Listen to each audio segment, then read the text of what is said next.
সুপ্রিয় দর্শক মণ্ডলী, আসসালামু আলাইকুম।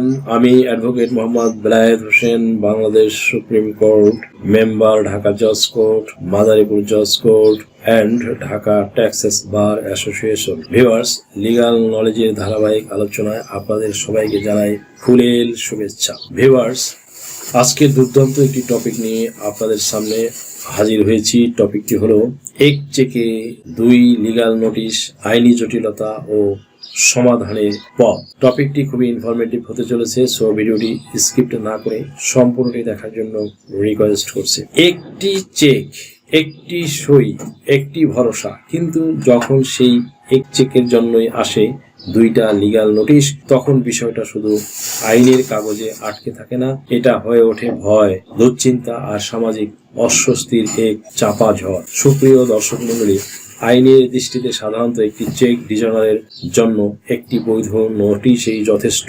একই কারণে বারবার নোটিশ পাঠানো হলে তা বিভ্রান্তি ও প্রক্রিয়াগত জটিলতা তৈরি করতে পারে। তবে কিছু ক্ষেত্রে, যেমন প্রথম নোটিশের ত্রুটি থাকলে দ্বিতীয় নোটিশ আইনি কৌশল হিসেবেও ব্যবহৃত হতে পারে। আসামির মানসিক অবস্থা তখন কেমন হয়? দুটি নোটিশ পাওয়ার পরে একজন সাধারণ মানুষ যখন একই চেকের জন্য দুইটা লিগাল নোটিশ পায়, বুকের ভিতর ধকধক শুরু হয়ে পারিবারিক অশান্তি বাড়ে, সমাজের সম্মানহানির ভয় তৈরি হয়। আমাকে কি ফাঁসানো হচ্ছে? এই সন্দেহ জন্মায়। আইন শুধু ধারার ভাষা নয়, এটা মানুষের সম্মান, বিশ্বাস আর ভবিষ্যতের সাথেও জড়িত। সুপ্রিয় দর্শক মণ্ডলী, চেকের মামলায় এনআই অ্যাক্ট 138 ধারা আসামির প্রতি লিগাল নোটিশ পাঠানো মামলার প্রথম একটি স্টেপ বা ধাপ, কিন্তু দুইবার লিগাল নোটিশ দেওয়ার বিষয়টি খুবই সংবেদনশীল।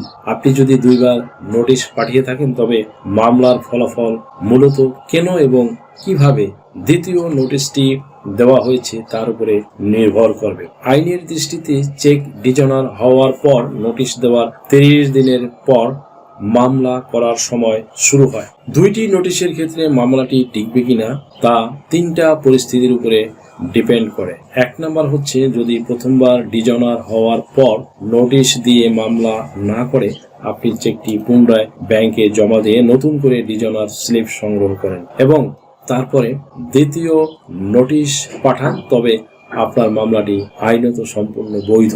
এক্ষেত্রে নতুন করে কজ অব অ্যাকশন তৈরি হয়েছে এবং আদালত এটিকে ইতিবাচকভাবে দেখবেন। 2 নম্বরে, একই ডিজনার স্লিপের উপরে দুইবার নোটিশ পাঠানো ঝুঁকিপূর্ণ।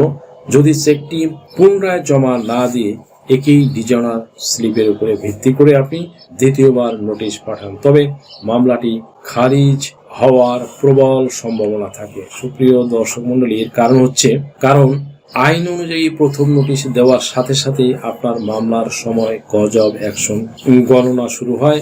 প্রথম নোটিশের 30 দিন পর থেকে 30 দিনের মধ্যে মামলা না করলে সেটি তামাদি হয়ে যায়। দ্বিতীয় নোটিশ দিয়ে আপনি এই তামাদির সময়কে আর বাড়াতে পারবেন না। 3 নম্বরে, যদি প্রথম নোটিশটি ভুল ঠিকানায় পাঠানো হয় অথবা আইনি কোনো ত্রুটি থাকে, যেমন ফর এক্সাম্পল ভুল অঙ্ক বা ভুল রেফারেন্স, তবে আদালত দ্বিতীয়বার সঠিক নোটিশ পাঠানোর বিষয়টি বিবেচনা করতে পারে। সেই ক্ষেত্রে আপনাকে আদালতে প্রমাণ করতে হবে যে কেন প্রথম নোটিশটি কার্যকর ছিল না। সুপ্রিয় দর্শক মণ্ডলী, এখন আমি আপনাদের কাছে একটি প্রশ্ন রাখতে চাই। আপনার মতে একই চেকের জন্য যদি দুইবার লিগাল নোটিশ পাঠানো হয়, তাহলে কি সেই চেকের মামলা বাতিল হয়ে যেতে পারে, নাকি নির্দিষ্ট পরিস্থিতিতে তা আইনগতভাবে বৈধ হতে পারে? আপনার মতামত বা অভিজ্ঞতা কমেন্টে লিখে জানান। আমি আপনাদের মন্তব্যের ভিত্তিতে পরবর্তী ভিডিওতে এই বিষয়ে আইনি বিশ্লেষণও তুলে ধরব। সুপ্রিয় দর্শক মণ্ডলী, সৈয়দ মুজাফফর হোসেন বনাম রাষ্ট্র 51 DLR এডি পৃষ্ঠা 203 মামলায় আপিল বিভাগ সিদ্ধান্ত নিয়েছে যে যদি একজন পাওনাদার একবার নোটিশ দেন এবং সেই নোটিশের ভিত্তিতে মামলা না করে আবার দ্বিতীয়বার নোটিশ দেন, তবে দ্বিতীয় নোটিশটি আইনগতভাবে অকার্যকর হবে। অর্থাৎ প্রথম নোটিশের মাধ্যমেই মামলার সময়সীমা শুরু হয়ে যায়। সদানন্দ ভদন বনাম Madhavan Sunil Kumar AIR 1998, supreme court 3040। এটি একটি অত্যন্ত গুরুত্বপূর্ণ রেফারেন্স, যদিও এটি ভারতীয় সুপ্রিম কোর্টের রায়, তবে বাংলাদেশের এনআই অ্যাক্টের মামলায় এটি ব্যাপকভাবে অনুসরণ করা হয়। এই রায়ের মূল কথা হলো, একটি চেকের বিপরীতে পাওনাদার একাধিকবার ব্যাংকের উপস্থাপন করতে পারেন, কিন্তু যদি একবার লিগ্যাল নোটিশ পাঠিয়ে দেন তবে ওই চেকের বিপরীতে একটি মাত্র কজ অব অ্যাকশন তৈরি হবে।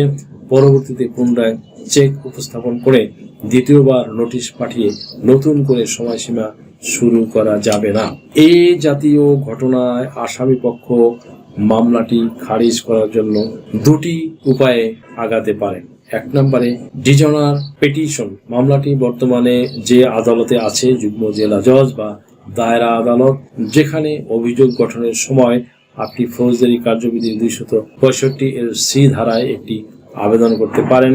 সেখানে যুক্তি দেবেন যে বাদী প্রথম নোটিশের পর নির্ধারিত সময়ে মামলা না করে দ্বিতীয় নোটিশের মাধ্যমে তামাদির মামলা করেছেন। 2 নম্বরে কোয়াশমেন্ট।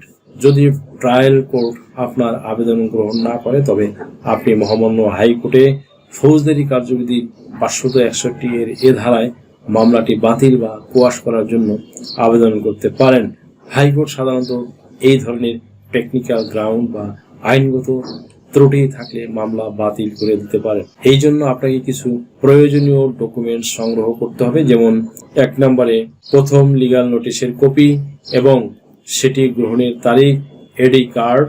2 নম্বর হচ্ছে দ্বিতীয় লিগ্যাল নোটিশের কপি এবং সর্বশেষ, এবং 3 নম্বর হচ্ছে 2 নোটিশের মধ্যবর্তী সময়ের যে ডিস্টেন্স সেটা। সুপ্রিয় দর্শক মণ্ডলী, আশা করি সম্পূর্ণ ভিডিও থেকে বুঝতে পারলেন যে এক চেকে 2 লিগ্যাল নোটিশ আইনি জটিলতা কি হতে পারে এবং তার সমাধানই বা কি হতে পারে। সুপ্রিয় দর্শক মণ্ডলী, আশা করি ভিডিওটি থেকে আপনারা সামান্যতম হলেও উপকৃত হয়েছেন। যদি ভিডিওটি আপনাদের সামান্যতম উপকার আসে তাহলে রিকোয়েস্ট করব চ্যানেলটি লাইক, শেয়ার, কমেন্টস এবং সাবস্ক্রাইব করে পাশে থাকা বেল বাটনটি প্রেস করে দিন, যাতে পরবর্তী ভিডিওর নোটিফিকেশনটি খুব সহজেই পেয়ে যান। সো আজকের মতো এখানে শেষ করছি। দেখা হবে অন্য কোনো দিন, অন্য কোনো ভিডিওতে, অন্য কোনো আইনি কন্টেন্ট নিয়ে। সেই পর্যন্ত সকলে ভালো থাকুন, সুস্থ থাকুন, নিরাপদে থাকুন। আবারও সবাইকে ধন্যবাদ জানিয়ে এখানেই শেষ করছি। আল্লাহ হাফেজ।